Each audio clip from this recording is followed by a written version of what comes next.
بسم اللہ الرحمن الرحیم۔ السلام علیکم۔ سچ ہے کہ کالج کی زندگی بہت پرکشش اور یادگار ہوتی ہے۔ اسی بہترین دور کی میری ساتھی شاہینہ تھی جو اپنی نادانی کے ہاتھوں زندگی کی خوشیاں گنوا بیٹھی۔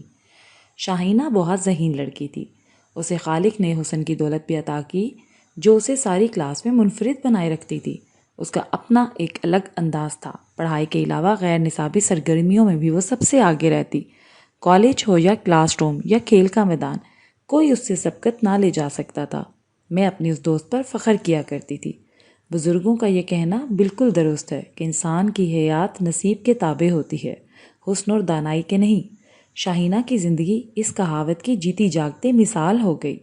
اس کے پاس کسی شے کی کمی نہ تھی، پر نصیب کی خرابی ہی ہوگی کہ وہ چہتہاتی بلبل اداسی اور دکھ کے جنگل میں ایسی پھنسی کہ کالج کو ہی خیر بات کہنا پڑ گیا، اور اس کے بعد ایسی گم ہوئی کہ پھر مجھے کبھی نہ ملی، نہ کبھی کالج آئی اور نہ ہی کبھی ملاقات ہو سکی۔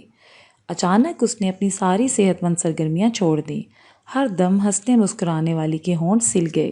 پتہ نہیں کیا ہوا تھا اسے کہ اس کی مسکراہٹ اس کے لبوں پر سے غائب ہو چکی تھی۔ ہر دم ہنسنے اور مسکرانے والی کے ہونٹ سل گئے۔ اب ہم سب یہ جاننا چاہتے تھے کہ اسے کیا ہوا۔ چمکتی آنکھوں میں خاموشی اور اداسی نے ڈیرے ڈال دیے تھے۔ وہ کلاس میں بھی کھوئی کھوئی سی رہنے لگی اور کالج بھی کم آنے لگی۔ وہ کسی گہرے سمندر کی طرح چپ چاپ تھی جس کی تہہ میں کوئی بہت بڑا طوفان چھپا ہوا تھا۔ میں اکثر اس سے پوچھا کرتی کہ کوئی مسئلہ ہے تو بتاؤ۔ جواب ملتا کوئی مسئلہ ہے ہی نہیں۔ پھر تمہاری شوخیاں کہاں چلی گئیں؟ ہوا کیا ہے تم کو آخر؟ یہ کہہ کر ٹال جاتی تھی کہ میری فکر نہ کرو، میں ٹھیک ہوں۔ ابھی میں اسی الجھن میں تھی کہ اس کو کیا ہوا ہے کہ اچانک اس نے کالج چھوڑ دیا۔ صدمہ ہوا مگر میں کچھ نہ کر سکی۔ میں نے تعلیم مکمل کر لی تو زندگی کا یہ سنہرا بند باب ہو گیا۔ میری شادی ہو گئی۔ شوہر کے گھر راولپنڈی سے اسلام آباد آ گئی۔ ایک نئی زندگی کا آغاز ہوا۔ پرانی یادیں پس منظر میں چلی گئیں۔ سارے واقعات دل کی کتاب میں محفوظ ہو کر بند ہو گئے۔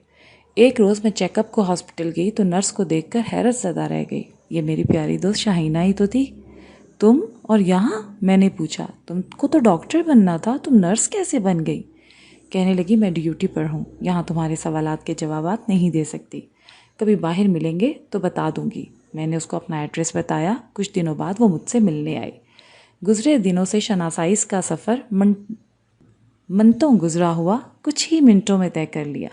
باتوں باتوں میں نے اس کی حالیہ زندگی کے بارے میں پوچھا تو بہت افسردہ سی ہو گئی۔ اس کے چہرے پر سنجیدگی گہری ہو گئی اور پلکوں تلے ننھے منھے ستارے سے چمکنے لگے جن کو اس نے آنچل کے پلو میں چھپا لیا۔ بولی ایسی باتیں مت پوچھو تو اچھا ہے، میری قسمت میں دکھ لکھے تھے سو مل گئے، ملے گا تمہیں۔ کیوں نہ پوچھوں، دوست ہوں تمہاری۔ تم تو ایسے غائب ہوئی کہ میں بس ڈھونڈتی رہ گئی، اب ملی ہو تو مجھے سب بتانا ہی پڑے گا۔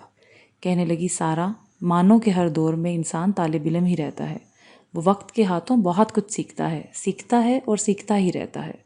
میں جو کل تھی وہ آج نہیں ہوں، اور جو آج ہوں وہ کل نہیں رہوں گی۔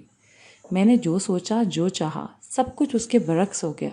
اب تو مجھے صبر آ گیا ہے، اپنی خوشیوں کے لاشے کو مدت کیے ہوئے، اور میں کب سے دفنا چکی ہوں۔ اس نے نہ جانے کب سے بند باندھ رکھے تھے سو ٹوٹ گئے۔ میں نے اسے جی بھر کے رونے دیا، سوچا کہ ہمدردی بھی بہت بڑی چیز ہے جو پتھر جیسے انسان کو بھی پانی کر دیتی ہے۔ پھر کچھ دیر کے بعد جب اس کا غبار غم گھٹا تو اس نے اپنی ساری باتیں بتانی شروع کی، کیونکہ اس کے غم گھٹنے سے صورت میں پانی برس کر صاف ہو چکا تھا۔ اس نے بتایا جانتی ہو نا کالج کے شروع میں میری زندگی کتنی پرسکون تھی، تمہارا ساتھ تھا اور کتنی بے فکری تھی، وقت کتنے مزے سے گزر رہا تھا۔ انہی دنوں میری ملاقات شہریار سے ہو گئی اور میرے سکون کا خاتمہ ہو گیا۔ وہ ہمارے محلے میں نیا رہائش پذیر ہوا تھا۔ اس وقت میں کالج جاتی تھی اور اسی وقت وہ دفتر جانے کے لیے اپنے گھر سے نکلتا تھا۔ اکثر ہم دونوں ایک ہی بس میں سوار ہوتے۔ اس کا دفتر ہمارے کالج سے تھوڑا سا آگے تھا۔ رفتہ رفتہ مجھے اس کی ہمسفری کی عادت ہو گئی۔ مجھ کو اس کے ساتھ چند ساعتوں کا یہ سفر بہت اچھا لگنے لگا۔ شروع میں ہم ایک دوسرے سے بات نہ کرتے، رفتہ رفتہ ایک آدھ جملے میں بات کر لیا کرتے۔ مجھے سیٹ نہ ملتی تو اپنی جگہ مجھے دے دیتا، خود کھڑا ہو جاتا اور میں اس کی نشست پر بیٹھ کر سفر کرتی۔ بس یہی اس کی رواداری وبال جان بن گئی۔ مجھ کو احساس تک نہ ہوا کہ میں کس فریب میں پھنستی جا رہی ہوں اور وہ مجھے فریب دیتا جا رہا ہے۔ وہ خوبرو انسان مخلص بھی تھا۔ ہمارے درمیان لاشعوری طور پر انسیت ہوئی اور پھر نوبت یہاں تک پہنچی کہ ہم ایک دوسرے کو دیکھے بغیر رہ ہی نہیں سکتے تھے۔ وہ ٹریننگ کے لیے چند ہفتے دوسرے شہر چلا گیا۔ اس کے اس طرح غائب ہو جانے سے میں بہت سے وسوسوں کا شکار ہو گئی، بیمار ہو گئی۔ ان دنوں کالج میں بھی پریشان رہتی تھی۔ میں اس کی جدائی میں اتنی پریشان ہو گئی، جب وہ واپس آیا تو اس کے چہرے پر بھی رونق نہ تھی۔ ہم نے ایک دوسرے کو دیکھا تو ہمارے چہرے کی رونقیں لوٹ آئیں۔ ہمارا خون جدائی کے آسیب نے چوس لیا تھا۔ ہمارا تعلق 1.5 سال رہا، مگر اس امر کی ہم نے کسی کو کانوں کان خبر نہ ہونے دی۔ ہم کبھی بھی تنہائی میں نہ ملے، حالانکہ وہ اپنے مکان میں تنہا رہتا تھا، لیکن اس نے مجھے کبھی بھی وہاں آنے کا نہ کہا۔ جب ملنا ہوتا ہم کسی پارک یا مارکیٹ میں ملتے، جہاں ارد گرد بہت سے لوگ ہوتے۔ اس کی یہی بات میرے لیے باعزت اور اس کے بلند کردار ہونے کی دلیل تھی۔ وہ ہمیشہ مجھے محنت سے پڑھنے اور آگے بڑھنے کی تلقین کرتا تھا۔ میں اسے کیا بتاتی کہ اس کی شربتی آنکھوں مجھے پڑھنے نہیں دیتی۔ میں اس کو ہر بات بتاتی اور وہ بھی مجھے اپنے بارے میں ساری باتیں بتایا کرتا۔ اس کی باتیں بہت خوبصورت ہوتی۔ میں مکمل طور پر اس کی شخصیت میں کھو چکی تھی۔ ایک دوپہر کو میں اور امی جان برآمدے میں بیٹھی تھی۔ میرے سامنے میری کتابیں بکھری پڑی تھیں۔ انہی کتابوں میں سے ایک میں نے شہریار کی تصویر چھپا کے رکھی تھی۔ میں پڑھنے میں مگن تھی کہ امی نے وہی کتاب اٹھا لی۔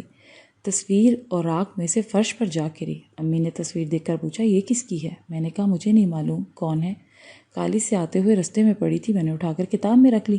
ایسے ہی کسی کی تصویر کتاب میں رکھ لی؟ امی نے مجھے گھورا اور تصویر پھاڑ کر پھینک دی۔ اس روز تو والدہ نے مجھ کو مزید کچھ نہ کہا، لیکن قدرت کو میرے راز کی پردہ پوشی منظور نہ تھی کہ ایک روز جب میں کالج سے لوٹی تو امی شہریار کی 5-6 فوٹو نکال کر میرے سامنے لا کر پٹکیں اور کہا، یہ سب کیا ہے؟ کیا یہ ساری بھی تمہیں گلی میں پڑی ہوئی ملی ہیں؟ ان کو الماری میں سیف میں رکھنے کی کیا ضرورت تھی تمہیں؟ یاد آیا کہ صبح جلدی میں اپنی چابیاں الماری میں لگا کر نکلنا بھول گئی تھی۔ تبھی انہوں نے سیف لگی دیکھی تو یہ ساری اٹھا لی۔ ساتھ کچھ شہریار کے ہاتھ سے لکھے پرچے بھی تھے۔ وہ بولی، شک اسی روز پڑ گیا تھا، اب یقین بھی ہو گیا کہ تم کس راستے پر چل پڑی ہو۔ تمہیں شرم نہیں آتی؟ کالج پڑھنے جاتی ہو یا ہماری عزت کو مٹی میں ملانے؟ سچ بتاؤ، یہ شہریار کون ہے؟ کیا بتاتی؟ لہو میں رگوں میں منجمد ہو گیا۔ اس روز پہلی بار انہوں نے مجھے مارا اور کہا کہ تمہارے باپ کو آ لینے دو، سب کچھ بتاتی ہوں، تاکہ وہ تمہارا بہت جلد فیصلہ کر دے۔ ماں بہرحال ماں ہی ہوتی ہے۔ انہوں نے والد کے بتانے کی دھمکی تو دی، مگر انہیں بتایا نہیں۔ میں اب شہریار کو بتا دینا چاہتی تھی کہ امی جان کو سب کچھ معلوم ہو گیا ہے، مگر ماں نے تو مجھ کو کالج جانے سے ہی روک دیا۔ چند دن گھر میں ماہی بےتاب کی طرح تڑپتی رہی۔ بالآخر ایک روز موقع مل گیا۔ امی خالہ کی فوتگی میں گئی ہوئی تھی۔ میں گھر سے نکلی اور ایک دکان سے شہریار کو اس کے آفس میں فون کیا۔ شکر کہ اس نے فون اٹھا لیا۔ میں نے کہا، میں تم سے ملنا چاہتی ہوں، ضروری بات کرنی ہے۔ کہنے لگا، تم نزدیکی ریسٹورنٹ میں آ جاؤ، میں بھی وہیں آ جاتا ہوں۔ اس نے دفتر سے اٹھنے میں توقف نہ کیا اور 15 منٹ میں وہاں پہنچ گیا۔ جب میں ریسٹورنٹ کے سامنے پہنچی، وہ باہر کھڑا رہا تھا۔ ہم اندر جا کر بیٹھ گئے۔ اس نے چائے کا آرڈر دیا۔ میں نے اس کو ساری رام کہانی کہہ ڈالی۔ بولا، ڈر کس بات کا ہے؟ میرے ہوتے تو تمہیں کوئی کچھ نہیں کہہ سکتا، کوئی تمہارا بال بیکا نہیں کر سکتا۔ میری ترقی ہو گئی ہے، گاڑی بھی آفس کی طرف سے مل گئی ہے۔ امی ابو کو اپنے پاس بلا رہا ہوں، وہ آ کر تمہارے والدین سے رشتے کی بات کر لیں گے اور پھر جو ہوگا دیکھا جائے گا۔ غرض اس نے مجھے تسلی تو دے دی، لیکن دل بہت بے قرار تھا۔ میں اس کے ساتھ گھر کے نزدیکی ریسٹورنٹ میں پہلی بار گئی تھی اور بدقسمتی سے محلے کے 2 آدمیوں نے ہمیں وہاں ساتھ بیٹھے اور چائے پیتے دیکھ لیا۔ انہوں نے میرے والد کو یہ بات بتا دی۔ ان کو بہت برا لگا۔ وہ آگ بگولا ہو گئے اور گھر آ کر مجھ پر بہت غصہ کیا۔ ماں نے ان سے کہا، تم ایک بار اس لڑکے سے مل تو لو، اگر شریف گھرانہ ہے اور اچھی نوکری ہے تو کر دو شادی اس سے اپنی بیٹی کی۔ کیا کوئی ہر آئے گے سے کر دیتا ہے بیٹی کی شادی؟ اس کی شرافت تو اس بات سے ثابت ہے کہ محلے دار ہو کر کسی کی بیٹی کو لیے ریسٹورنٹ میں پھرتا ہے۔ تم ایسے کے ساتھ شادی کا کہتی ہو؟ مجھے تو کوئی نظر نہیں آتا، اور اگر نظر آ گیا تو میں اس کو شوٹ کر دوں گا۔ مجھ پر پابندیاں بڑھ گئیں۔ اب تو گھر سے نکلنا بھی محال ہوا۔ محلے میں بات نکل گئی، لوگ طرح طرح کی باتیں کرنے لگے۔ ماں باپ کی نظروں سے گر جانے کا ذات کا اور ان کی ذلت ایک طرف، جبکہ لوگوں کی طرح طرح کی باتیں کربناک اور جان لیوا تھی۔ محلے کے انہی 2 نوجوانوں نے شہریار کو بھی جا خبر لی۔ ایک روز اس کو چوک میں جا لیا اور کہا، بھائی ہیرو، کیسا چل رہا ہے تمہارا رومانس خواجہ صاحب کی لڑکی کے ساتھ؟ لگتا ہے یہاں نوکری کرنے نہیں، عشق کرنے آئے ہو۔ یہ جملہ بازی سن کر شہریار کو بہت غصہ آیا۔ وہ ان لوگوں سے جا کر بھڑ گیا۔ لڑائی جھگڑا ہوا جس میں میرا نام بھی لوگوں نے برملا لیا۔ غرض رسوائی ہونی تھی سو ہو گئی۔ ایک روز اپنی ملازمہ کو ہمارے گھر بھیجا۔ یہ ہماری ملازمہ بھی رہ چکی تھی، راحت نام تھا اس عورت کا جس نے گھر آ کر چپکے سے مجھے شہریار کا خط دیا۔ میں نے کمرے میں جا کر خط پڑھا۔ لکھا تھا کسی صورت ملو اور جواب پرچے پر لکھ کر راحت کو دے دو۔ میں نے دو سطریں جلدی سے لکھی اس سے پہلے کہ اماں کچن سے باہر آتی جا کے راحت کو پرچی دے دی۔ اگلے روز شہریار کے والدین امی ابو سے ملنے آئے اور رشتے کی بات کی، لیکن میرے گھر والے نہ مانے، بلکہ والد صاحب نے تو ان سے سیدھے منہ بات بھی نہ کی۔ امی سے کہا ان سے کہہ دو کہ یہ دوبارہ یہاں نہ آئیں۔ وہ بے عزت ہو کر چلے گئے۔ میں راحت کی پیغام رسانی کے بدولت ایک روز موقع پا کر شہریار سے جا ملی۔ اس نے کہا سیدھے طریقے سے تو تمہارا رشتہ ملنے والا ہے نہیں۔ میں تو مکمل شریفوں کی طرح تمہارے گھر رشتہ لے کر آیا تھا، لیکن اب مرد ہونے کے ناطے میرا یہی فیصلہ ہے کہ تم ہمت سے کام لو اور ہم عدالت جا کے شادی کریں۔ کیا تم یہ قربانی دے سکتی ہو؟ میں اپنا سب کچھ چھوڑنے کے لیے تیار ہوں، ماں باپ بھائی بہن گھر بار۔ کیا تم ایسا کر سکتی ہو؟ نہیں شہریار، میں ایسا نہیں کر سکتی۔ مر تو سکتی ہوں مگر ماں باپ کی عزت کو داؤ پر نہیں لگا سکتی۔ وہ خاموش ہو گیا۔ اس نے مجھے بے وفائی کا طعنہ بھی نہ دیا، بلکہ کہا ٹھیک ہے تو پھر مجھے بھول جاؤ۔ آج کے لیے کیونکہ شادی نہیں کر سکتے اور یوں ہی ملتے رہے تو رسوائی ہوگی اور پھر تباہی الگ سے ہوگی، لہٰذا مجھے بھول جانا بہتر ہے۔ میں بھی تمہیں بھلانے کی کوشش کروں گا۔ اس کے بعد اس نے اپنا تبادلہ کروا لیا اور وہ ہمارے شہر سے ہی چلا گیا۔ میں مکمل طور پر گھر میں قید ہو گئی تھی۔ وہ میرے بدن میں لہو کی طرح بہتا تھا۔ جب وہی نہ رہا تو میں بھی کیوں رہوں؟ جدائی کا گھن مجھے اندر اندر کھانے لگا اور میں ہڈیوں کا ڈھانچہ رہ گئی۔ محلے میں تو ویسے ہی رسوا ہو چکی تھی، اچھا رشتہ اب کہاں سے آتا؟ ادھر والدین میری حالت دیکھ رہے تھے کہ میں گھلتی جا رہی تھی۔ انہوں نے سوچا کہ میری تو جلدی از جلد شادی کر دینی چاہیے، شاید اس طرح میں ٹھیک ہو جاؤں گی۔ لہٰذا میرے ماموں کو بلایا اور کہا تم ہماری شبو کا رشتہ لے لو۔ وہ بولے جب میں نے منت کی تھی تو آپ لوگوں نے میرے چھوٹے بیٹے کو رشتہ نہ دیا، اب جب اس کی شادی کر دی تو بلا کر رشتہ دے رہے ہو۔ میں چھوٹے کی بات نہیں کر رہا، تمہارے بڑے لڑکے ریاض کی بات کر رہا ہوں۔ اس کی بیوی کو مرے بھی 8 برس گزر چکے ہیں، اس کا دوبارہ سے گھر بساؤ۔ ہاں اس بابت میں ریاض سے بات کرتا ہوں۔ شبو ابھی بچی ہے، اس کے بچوں کو بھی ماں کا پیار دے گی۔ البتہ ریاض اور شبو میں عمروں کا زمین آسمان کا فرق ہے، لیکن ہم اس بارے میں سوچ لیں گے۔ ابو نے کہا میں سوچ چکا ہوں، اتنا فرق نہیں ہے، 12-15 سال کا فرق چلتا ہے۔ اس طرح تو انہوں نے جلدی میں میری شادی ریاض سے کرا دی۔ انہوں نے میری قربانی کا صلہ ادھیڑ عمر ریاض کی شکل میں دیا۔ بد شکل اور بدنما، اکھڑ مزاج، مٹی کے بت کو دلہن بنا کر وہ اپنے گھر لے آیا۔ اس کو بہت جلد معلوم ہو گیا کہ مجھے اس سے شادی کر کے بہت بڑی غلطی کی ہے، کیونکہ میرے پاس اس کے لیے کوئی محبت بھرا جذبہ تھا ہی نہیں۔ شوہر کے گھر روپے کے پیسے کی کوئی بھی کمی نہیں تھی۔ ریاض ابوظہبی میں کما رہا تھا، مگر سکون کی جھنکار میرے دکھ کو کم نہ کر سکی۔ میں اپنے سسرال میں صرف 15 دن ہی رہی۔ ریاض واپس ملازمت پر ابوظہبی چلا گیا۔ اس کا ساتھ میرے لیے کسی سزا سے کم نہ تھا۔ اس کے جانے کے بعد میں اور زیادہ بیمار پڑ گئی تو ساس سسر مجھے میکے لے آئے اور والدین کے گھر چھوڑ کر چلے گئے، اور ساتھ میں یہ بھی کہہ دیا کہ جب ٹھیک ہو جائے گی تو ہم لے جائیں گے۔ میرا مرض تو اب ٹھیک ہونے والا نہ تھا۔ ریاض نے مجھے کئی بار ابوظہبی بلوانا چاہا، لیکن میں نہ گئی۔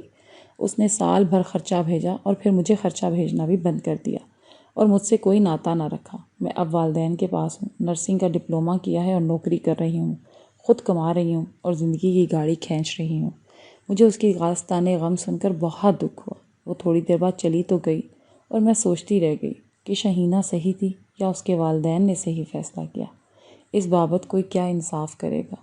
بہرحال بد نصیبی سے اس کی زندگی تو تباہ ہو ہی گئی نا۔ اگر آپ کو ہماری آج کی ویڈیو پسند آئی ہے تو ہماری ویڈیو کو لائک، کمنٹ اور شیئر کرنا نہ بھولیں۔